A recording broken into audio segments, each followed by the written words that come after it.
The new Star Wars Squadrons gameplay was revealed about a week ago now, and a few days ago I made a post on the channel's community section asking you guys if you had any questions about the game. I recently got invited by EA to play Squadrons and test all the ships, the gameplay, customization, and so much more. So I'm going to do my best to go through and answer 50 of your Squadrons questions. 50 insane questions. Let's do this. Hey everyone, it's Andrew. Is spinning in this game a good trick? Definitely. Absolutely. Can you open and close the X-Wing and U-Wing wings, which are also known as S-foils? I'm going to say no on this one. I don't think there's a button that's assigned to it. I could be wrong about this. Perhaps when you change your ship's shields to a different orientation from front to back, maybe they change then. And there were definitely a few times I think it happened when we were playing the prologue and in the story, but you don't control this. And as far as I know, you can't do it in multiplayer. When you start the match, does it show you climbing into your starfighter and take off? Also a no on this one. It kind of just jumps to a cutscene. You don't actually see your pilot getting in. It's not like the old Battlefront 2. And I can understand why this is something so many people would want in this game. Spawning on a capital ship and then getting in your starfighter and actually seeing that happen. There is a cutscene that plays that shows your team starfighters kind of just flying into the match, but that's about it. Can we customize the Astromech droid too? Or the whole livery changes the Astromech? As far as I know, you can't actually go and customize the Astromech droids on some of the Republic ships that have these. And yes, you're right in that the entire paint job also changes the color of the Astromech. You've probably seen that in some of the customization footage. I'm totally with you though. I wish you could actually change how your Astromech droid looks. This is where the fun begins, an emote or voice line. From my experience playing, no, not yet, but you'd have to think it might be in there somewhere. I haven't listened to all the dialogue yet. There's quite a bit of it, considering there's 10 different voice personalities you can have for each side. This is where the fun begins. Is there friendly fire? I'm just asking for a friend, by the way. I would never do such a thing. I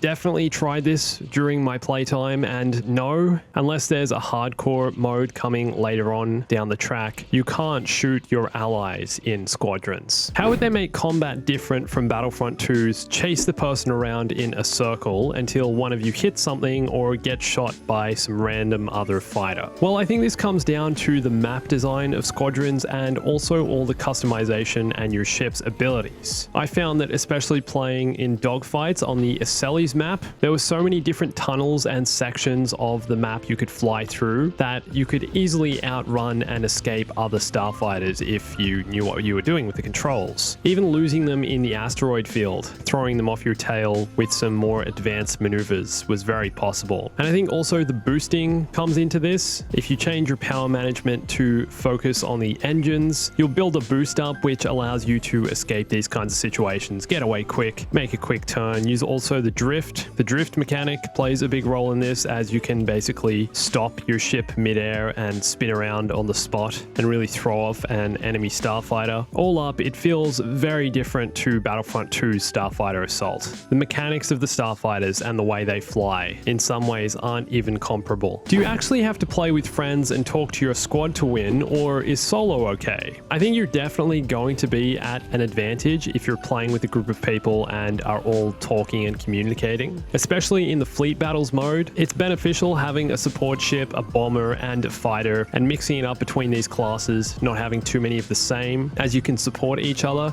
But all that said, you can definitely still be a solo pilot and still have a fun time with Squadrons. Even just playing dogfights alone is an exhilarating experience. Are you able to interact with your Astromech, or is it just there, motionless, lifeless? From what I've seen, there's no real way while flying that you do interact with it, because obviously then it would be different for ships that don't have it, like the TIE fighters. Certain abilities you can equip, like the repair droid ability, I guess is a way of interacting with it, but you're not going to be talking to it like Luke does with R2 or anything like that. It's kind of just a part of your ship. Can we go to Tosche Station to pick up some power converters? You have no idea how much I would like to say yes here, but if you're after power converters, the customization menu aboard your capital ships have lots of different options to choose from. But I was going into Tosche Station to pick up some power converters. Fleet Battle's gameplay looked really confusing. Is it that confusing when actually playing? Good question. Honestly, when you're first going in, it is kind of overwhelming. There's a lot to learn quickly, and if you don't know what you're doing, it's very easy to just get killed over and over again, especially when you get closer to the capital ship or some of the smaller AI support ships. But that said, Squadrons has a fleet battles tutorial, which you definitely need to play. I'd recommend even playing it a few times before you jump into this mode, just to get the hang of how it feels and your actual objectives. It definitely started making more sense the longer I stuck with it, and I can definitely see how playing with a group of friends or other people online would give you an advantage in this game mode, and it's going to make your learning curve a little easier. But even though it is a little confusing at first, the reward is immense for learning how to play this game mode because it's so immersive, large-scale Star Wars battles like you've never seen before. Will they release new multiplayer modes, or is it only the ones already shown? At the moment, there are only 2 online multiplayer modes, dogfights and fleet battles. There are no current plans for any future modes or a DLC down the track, so I guess we'll just have to wait and see with that one after launch. What changes between playing normal or playing with instruments only in the settings?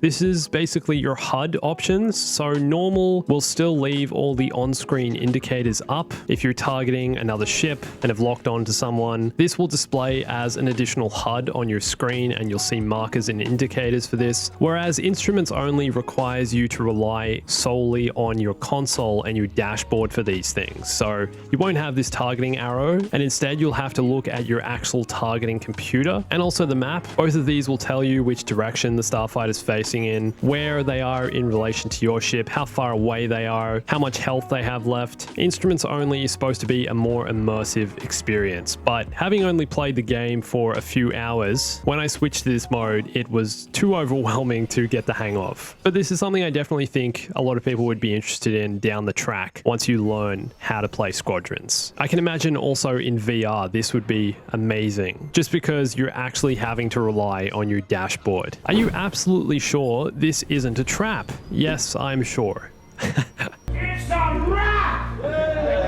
What part of capital ships can you explore when you go customize or plan your attack? There are kind of only 2 main areas you can go to in the capital ships. One is the briefing room before you start. It's kind of like a lobby screen before you start a mission. And then the other is the hangar, where you can customize your ship and your pilot and change a few other things. But you won't really be exploring these. You kind of just stand there and you can move around to different viewing positions. You can't actually walk around though. So what you see here is kind of what you get. There should be a full VR version of this at Galaxy's Edge, but you're actually in the cockpit. I know this game has full VR support, but with the version I'm talking about, it's that you don't need a headset and it's all in the windows on the cockpit. I'm assuming you're talking about something similar to the Millennium Falcon ride at Galaxy's Edge. When I got to try this, it was an incredible experience. It's kind of like an augmented reality thing where you're sitting in this chamber that is the Millennium Falcon cockpit, and you get to fly it, and the entire thing moves as you do so.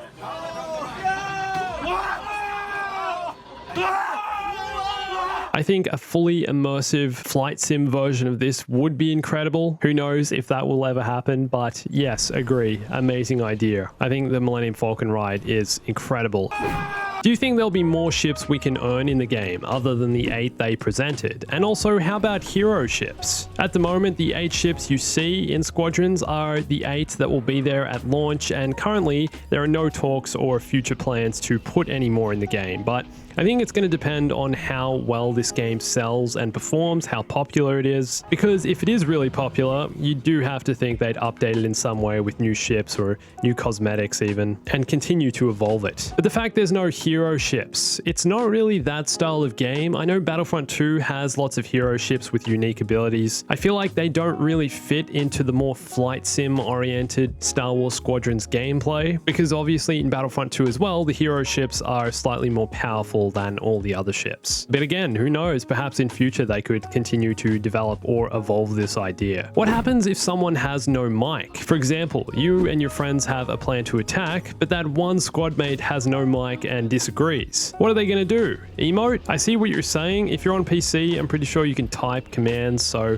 there's like a chat box. But apart from that, I guess they're just going to be the odd one out, and you're going to have to execute your attack alone or with your other teammates who do have microphones. microphones. Like I said, it's not essential to playing successfully in Squadrons, although the game is team-based and, you know, it's in the title, you're playing in a squadron of 5. But that doesn't mean the game relies on this for it to be successful and still fun to play. I guess if someone disagrees, they're just going to be a rogue fighter. Will the game still be interesting if you don't have access to online gaming? I definitely think so. Star Wars Squadrons has a story mode, so you can play that on your own, and also fleet battles. I'm pretty sure you can play these against AI. I got a little taste of this while playing in the fleet battles tutorial, and it's definitely still a fun, immersive experience offline. Do you think that this game will need future DLC to keep it interesting, or could it stay with what's at launch and still be fun? Good question. Well, in the 4 or so hours that I got to play this game, I felt like I barely scratched the surface. There's a lot you can do with starfighter customization that really keeps it feeling fresh and trying different abilities. And I also haven't played on all of the maps, so I'm keen to see how both fleet battles and dogfights work differently on each of the 6 planets I think there are in Squadrons. But like I said, in terms of future DLC, I'm sure everyone would love to see more ships added to the game and more features, but as is, the game is still incredibly fun and immersive, and you'll have a unique new Star Wars experience playing it. Can you recommend a special flight stick and throttle? If you don't know this by now, Squadrons has HOTAS support, which stands for hands-on throttle and stick. I haven't tried it yet, but I recently bought the Thrustmaster Warthog, which is one of the higher end HOTAS devices out there. I've heard good things, and it's supposed to last a long time. It's kind of one of the more heavy duty ones. However, I'm sure a lot of other ones will also do the job just as well if you want to spend a little less than what this one costs. Do you know if there'd be a way to play the single player from both sides, or do you stick with what you choose from the beginning? In the single player, you'll actually be alternating between the Empire and the New Republic from mission to mission. It kind of throws you between both, so you can't choose one side and stick with it, you play it from both sides. How long does an average game of Squadrons go for? Dogfights go from anywhere between 10 and 15 minutes on average. Depends how good your team is or how bad the enemies are. And fleet battles is a bit longer and can go for anywhere up to around 30 minutes. Can you talk to your teammates during the match or only during the planning stage? You can actually do both. If your team has mics, you can talk to them throughout the whole experience. Will there be custom skins you can design yourself and basically paint or draw on the model to create a skin? As far as I know, this is a no. You won't be designing your own skins. You'll just be selecting the ones that are already in the game. I'm really excited for the game, but one thing I've noticed when looking at gameplay is that it never looks like you're going really fast. In game, do you feel like you're going fast when you should be, or does it always feel like you're fairly slow? Great question. I've seen this come up a few times. A lot of people saying when you're out in space, it does look like you're going kind of slow, and I think this is definitely true. In some ways, yes, when you're out in space, it does. But as soon as you get up close to a structure or an asteroid or something, it feels like you're going really fast. I think the fact this game is a starfighter game and the vastness of space is just what's making it feel slow. Some ships obviously do feel a lot slower than others as well. The bomber class in particular, I found to be quite slow. But again, as soon as you get up close to other stuff, you do get a bit faster. It'd be interesting to see if Squadrons does get a little bit of a speed boost before launch. Wouldn't be surprised if some of the ships had a little boost, but I think this is just part of the space experience. How does the briefing area work? How do you communicate to other players with it? So it's kind of like a pre-round screen where you ready up. You can go into the hangar and customize your ship, choose which one you're taking with you, and also see what your squad mates are taking. And you can also take a look at the fleet battle and kind of how it plays out, which is basically just a spoken tutorial at this point, I think. Kind of just tells you what you'll be doing and what you have to do to win. And to talk to players in this screen, you can either emote with them, or if you're on a mic in the game lobby, you can also talk to them through that. Will it be like pod racing, asking for a friend? I think in a lot of ways, it's actually better than pod racing because you have 360 degrees of motion instead of just going along the ground. But yes, now this is pod racing. Now this is pod racing. How do you destroy capital ships, and what are the best strategies? Well, there's a few different ways you can approach it. There's no one way to just get this done. In my experience of Star Wars Starfighter games, I'd liken this to Star Wars Battlefront 2's space battles from 2005, how you have to target different parts of a ship, take down either its shields or its engines or its mainframe, other stuff like that. Obviously, you can't land on the ship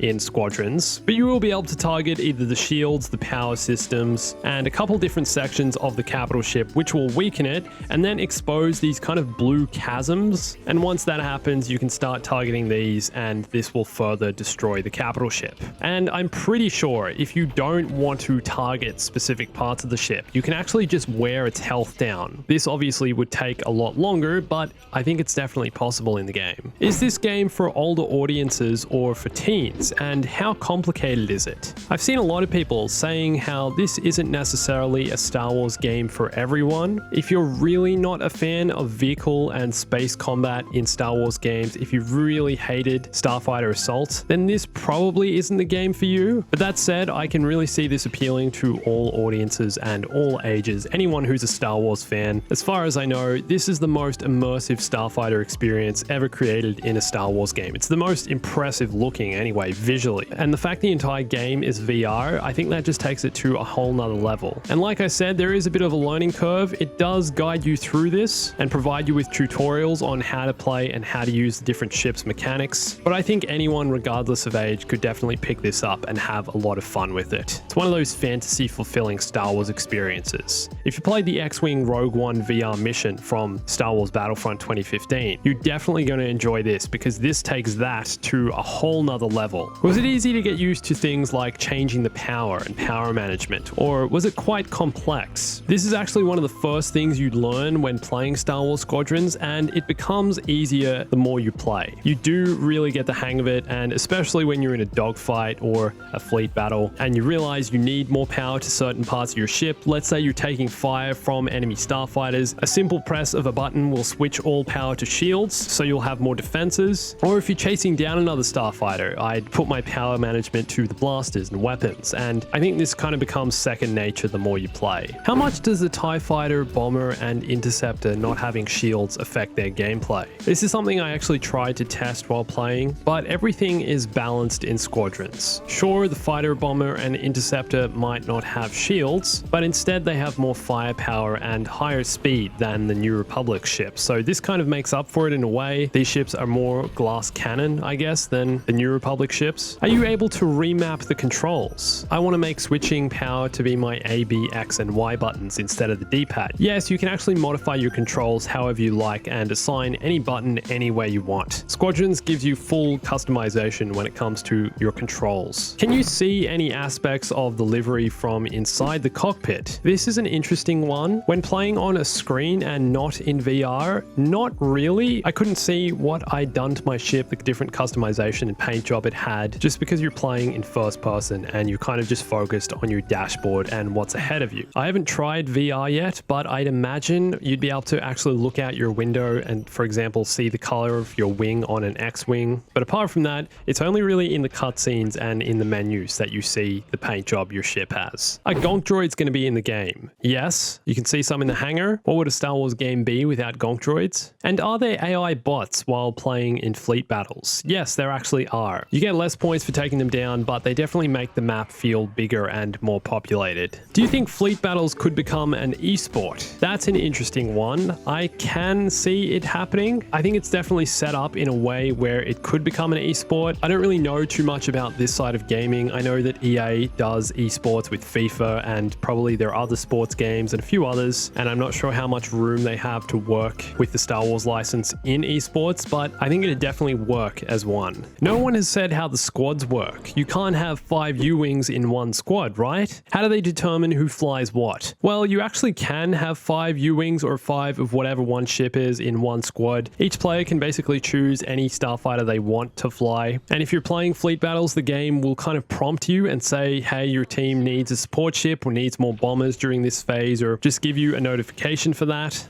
But it doesn't force you to do so. If you want to play as 5 X-Wings, you can do that. Do you get used to the graphics of the game? The colors look kind of odd. I think Squadrons is definitely a unique looking Star Wars game. It definitely has a look to it, but when playing, I didn't really notice this. You kind of just get immersed in the worlds. It does look very vibrant, but It's also very graphically impressive, and flying through explosions in space and seeing the large scale battles and all the lasers flying everywhere, it feels like Star Wars. So I'd say yes, you do get used to the colors. Aside from the Y-Wings turret, do the customizations have any impact on a ship's appearance? Like, do different laser cannons look slightly different, or do the warhead launchers change in any way? As far as I can see, no. The Y-Wing turret on top is the only customization option that affects the visuals. Mechanical customization anyway. It would be cool to see some different weapons and different cosmetic appearances affected by mechanical customizations, but not sure this is a thing. Are you able to turn off the reticle and the HUD to give it a cinematic and realistic feel? Yes, this is an option in the settings menu. You can go instruments only, and then I think you can push it even further and go nothing at all and just see your starfighter. The Corvus from Battlefront 2, yes, that is one of the ships in this game. There's lots of different ships you'll notice pop up, a few Easter eggs here and there. So can I replace my Astromech with Gonkdroid? As much as I would love to have a Gonkdroid co-pilot, no, you can't do this, but we should all request this as a feature. Number one priority. Forget the B-Wing, we just want a Gonkdroid Astromech. Which is better, mouse or joystick? Well, between keyboard and controller, the Motive developers are recommending you play with a controller, and I'd say a joystick will give you a more immersive experience and possibly also make you a slightly more precise pilot. Is there any way to fire all 4 blaster cannons in X-Wing and TIE Interceptor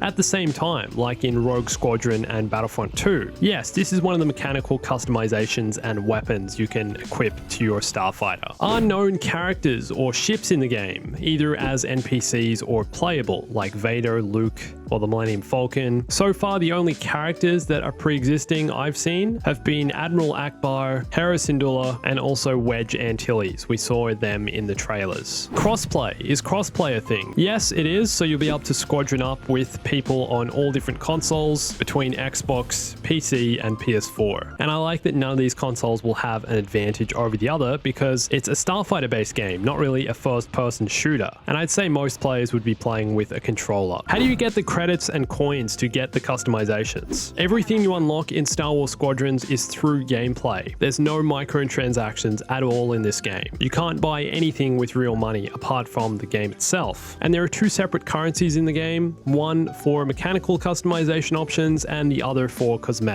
So you can spend these as you go. What happens if you die? Is it like the old X-Wing where the mission is over, or do you respawn? Yes, you respawn back into battle. I think there's a 15 or 10 second timer on the respawn, depending which game mode you're playing. Are VR players going to have an advantage over those who don't own a headset? I haven't tested the VR yet, but I'm going to say no, only possibly looking around their cockpit and looking out windows. They'll definitely have a more immersive experience and will feel like they're actually in the cockpit. But in terms of gameplay, maybe a slight advantage, but I think it'll be minimal. And number 50, I'm going to ask you guys a question. What are you looking forward to most in Star Wars Squadrons? And what has you most excited? And which ship do you think you'll fly the most? Let me know in the comments. And thanks to everyone who sent me a question. I hope today cleared some things up for you, and now you've learned more about the game. And if you'd like to learn more about all the customization options available in Squadrons, you can go watch one of these videos here. I made a video all about mechanical customization and also cosmetic. And you can follow me on Instagram, Twitter, and join my Discord for more Star Wars gaming, news, and be part of my Discord community. And thanks for watching this. My name's Andrew. I'll catch you soon.